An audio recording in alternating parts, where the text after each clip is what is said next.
যে যত কথাই বলুক যে আফগানিস্তানের ঘরোয়া ক্রিকেট কাঠামো বাংলাদেশের চেয়ে ভালো, আর সেই কারণে আসলে আফগানিস্তান আন্তর্জাতিক ক্রিকেটে তরতর করে এগিয়ে যাচ্ছে, আমার সেটা আসলে মনে হয় না।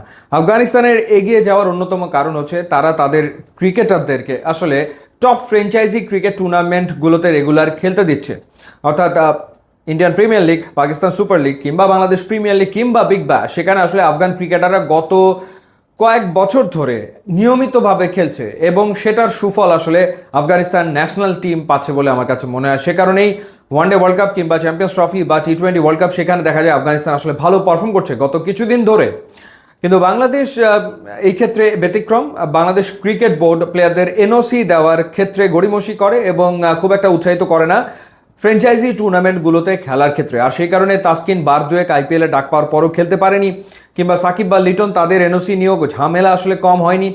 এবারও ঠিক একই রকম একটা ঘটনা ঘটতে যাচ্ছে বলে মনে হচ্ছে, কারণ চ্যাম্পিয়ন্স ট্রফি শেষ হওয়ার পর জিম্বাবুয়ে বাংলাদেশ সফরে আসবে এবং তারা দুটো টেস্ট ম্যাচ খেলবে।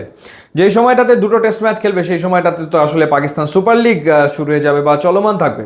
এখন পাকিস্তান সুপার লিগ যদি শুরু হয়ে যায়, সেখানে খেলার কথা রয়েছে লিটন কুমার দাস এবং একই সাথে নাহিদ রানা এবং রিশাদ হোসেনের।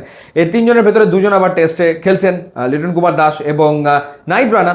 তো সেই ক্ষেত্রে তাদের এনওসি প্রাপ্তি অনিশ্চয়তার ভেতরে আসলে রয়েছে, কারণ জিম্বাবুয়ে আসছে, মহা শক্তিশালী জিম্বাবুয়ের বিপক্ষে টেস্ট সিরিজ বাংলাদেশের জিততেই হবে, সেই কারণে তাদেরকে খেলতে হবে। মনে নেই যে আইপিএল থেকে মুস্তাফিজকে নিয়ে আসা হয়েছিল, চেন্নাই সুপার কিংসের গুরুত্বপূর্ণ ম্যাচ বাদ দিয়ে মুস্তাফিজ চলে এসেছিল বাংলাদেশে, কারণ জিম্বাবুয়ের সাথে বাংলাদেশের খেলা ছিল সেই কারণে।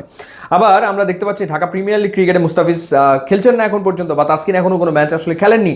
তারাও অপেক্ষায় আছেন যে তারা আসলে পুরো এনওসিটা পান কিনা, কারণ দুজনেরই কথা চলমান রয়েছে আইপিএল এর দলগুলোর সাথে। লখনৌ সুপার জায়ান্টস তারা তাসকিনের ব্যাপারে আগ্রহী, মুস্তাফিজের ব্যাপারে দুটো ফ্র্যাঞ্চাইজি আগ্রহ প্রকাশ করে রেখেছে এবং তারা আসলে ফুল সিজনের জন্য চায়। তারা আসলে ওরকম শুধুমাত্র কয়েক ম্যাচের জন্য আসলে চাইছে না, তারা চাইছে এই দুইজন যদি আইপিএলে খেলে তারা যেন ফুল সিজনের জন্য খেলে। এখন আইপিএলটা আবার এত লম্বা, অনেক লম্বা সময় ধরে চলবে।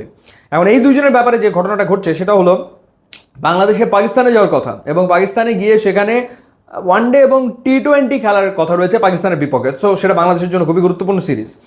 তো সেখানে যদি ওয়ানডে এবং টি-20 খেলতে হয়, সেই হোয়াইট বল ক্রিকেটে তাসকিনও রয়েছে, মুস্তাফিজও রয়েছে, দুজনই রয়েছে। সুতরাং সেই সময় তাদেরকে বাংলাদেশ ক্রিকেট বোর্ড ছাড়বে না, এটা তো আগে ভাগে আসলে বলে দেওয়া যায়। তো সেই ক্ষেত্রে দর কষাকষি হয়তো চলছে যে বিসিবি চাইছে ছুটি দিতে, কিন্তু সেটা আসলে পুরো সিজনের জন্য, অর্থাৎ পুরো আইপিএলের জন্য সেটা বোধহয় না। সেই কারণে ডিলটা আসলে কমপ্লিট এখন পর্যন্ত হয়নি, যতটুকু শুনলাম বিষয়টা অনেকটা এরকম। এবং বিসিবি থেকেও আসলে এই ব্যাপারে প্রকাশ্যে কিছু বলা হয়নি, তারা তো বলেইনি যে ক্রিকেটারদের আইপিএলে খেলার কোনো সম্ভাবনা রয়েছে বা তারা আসলে এনওসির জন্য আবেদন করেছে, সেই ব্যাপারে তারা আসলে কোনো কিছু বলেনি। কিন্তু যেটা শুনলাম সেটা হচ্ছে যে যেহেতু বাংলাদেশের পাকিস্তানের বিপক্ষে সিরিজ রয়েছে হোয়াইট বল ক্রিকেটে, ওয়ানডে এবং টি-20, সেই কারণে তাসকিন এবং মুস্তাফিজকে আসলে পুরো আইপিএল সিজনের জন্য দেওয়া সম্ভব হবে না। আর নাহিদ রানা আর লিটন কুমার দাসকে তাদেরকে ছুটি দেওয়া হবে, কিন্তু সেটা ডেফিনেটলি ওই টেস্ট ম্যাচ, জিম্বাবুয়ের বিপক্ষে যে টেস্ট ম্যাচ সেইগুলোর আগে পরে, অর্থাৎ ম্যাচের সময় ডেফিনেটলি তাদেরকে খেলতে হবে ন্যাশনাল টিমের হয়ে। সো এই হলো গিয়ে আসলে বাস্তবতা। সো এই বাস্তবতায় দেখা যাক আমাদের ক্রিকেটারদের আসলে পাকিস্তান সুপার লিগ কিংবা ইন্ডিয়ান প্রিমিয়ার লিগ আদৌ খেলা হয় কিনা। ইউটিউব এবং ইনস্টাগ্রাম লিঙ্ক দেওয়া আছে, আপনারা যোগ দিলে খুবই খুশি হবে। And thanks for watching.